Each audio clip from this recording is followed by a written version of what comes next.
La mendicité, on la voit tous les jours dans nos rues. Mais aujourd'hui, on ne va pas s'arrêter aux apparences. On va plutôt essayer de creuser un peu, d'explorer les différentes couches qui se cachent derrière ce phénomène. En s'appuyant sur nos sources, on va voir la cause économique profonde, puis l'évolution des politiques publiques, et enfin, on va aborder quelques cadres théoriques qui permettent de voir les choses un peu différemment. Allez, on commence. Alors, voilà notre plan de match. On va commencer par le plus direct, le revenu. Ensuite, on verra comment les lois sont passées de la punition à la régulation. Après ça, on prendra un peu de hauteur avec 3 perspectives différentes, la question de l'apparence, une analyse du système économique dans son ensemble, et pour finir, un angle féministe pour avoir une vision vraiment complète. Bon, on va droit au but. Avant toute chose, avant toute théorie, la mendicité, c'est d'abord une question économique. C'est vraiment le point de départ de toute notre réflexion. Et pour bien comprendre, il faut se poser la question la plus simple, mais en fait la plus essentielle. Pourquoi est-ce que ça existe, la mendicité?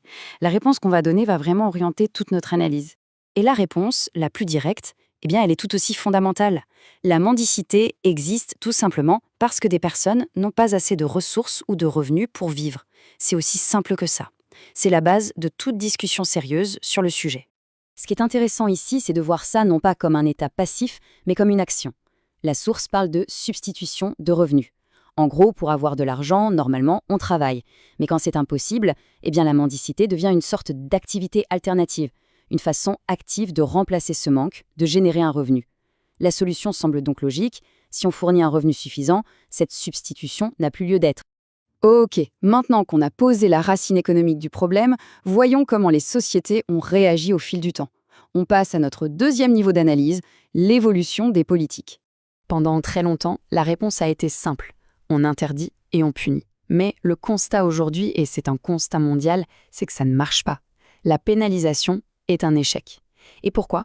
Tout simplement parce qu'elle s'attaque à la conséquence, en ignorant complètement la cause économique qu'on vient juste de voir.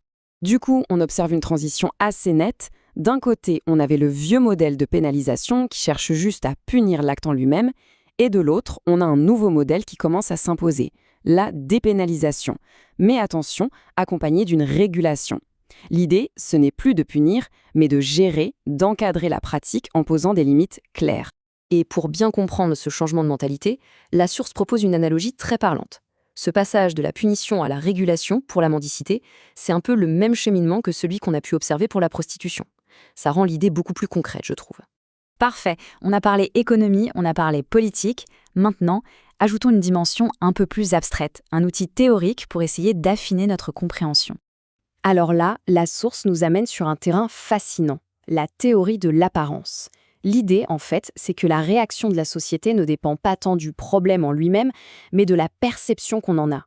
Pour faire simple, une mendicité perçue comme agressive va entraîner des lois bien plus dures qu'une mendicité jugée passive. L'apparence, ce qu'on voit, devient donc un enjeu politique majeur. On continue de prendre de la hauteur. Après l'individu et la politique, on va regarder la structure globale dans laquelle tout ça s'inscrit, c'est-à-dire le système économique lui-même.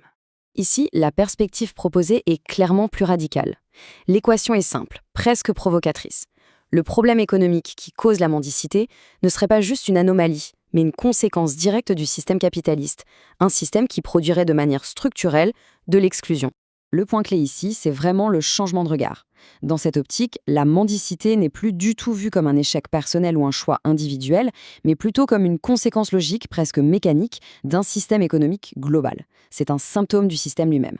Pour notre dernière couche d'analyse, on va croiser les regards. Parce que l'économie, ça n'explique pas tout. D'autres structures de pouvoir, comme le genre, jouent un rôle absolument crucial pour comprendre la pauvreté. Pour illustrer ça, on nous parle de Fatima Mernissi. Même si son travail porte sur d'autres sujets, son approche nous pousse à intégrer la question du genre. Par exemple, est-ce que les raisons qui amènent une femme à mendier et les dangers qu'elle affronte dans la rue sont les mêmes que pour un homme? La réponse est bien souvent non.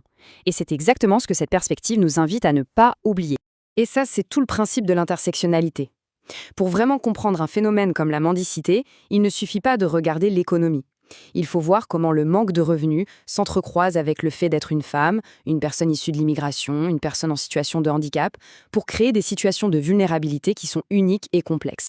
On termine donc là-dessus avec cette question. On a vu que la mendicité a une cause économique, des réponses politiques, une dimension de perception, une origine systémique et des implications intersectionnelles. Face à un problème avec autant de couches, la vraie question n'est peut-être plus comment le résoudre, mais plutôt par où est-ce qu'on commence. Une réflexion qui, je l'espère, va continuer bien après la fin de ce décryptage. Merci d'avoir suivi.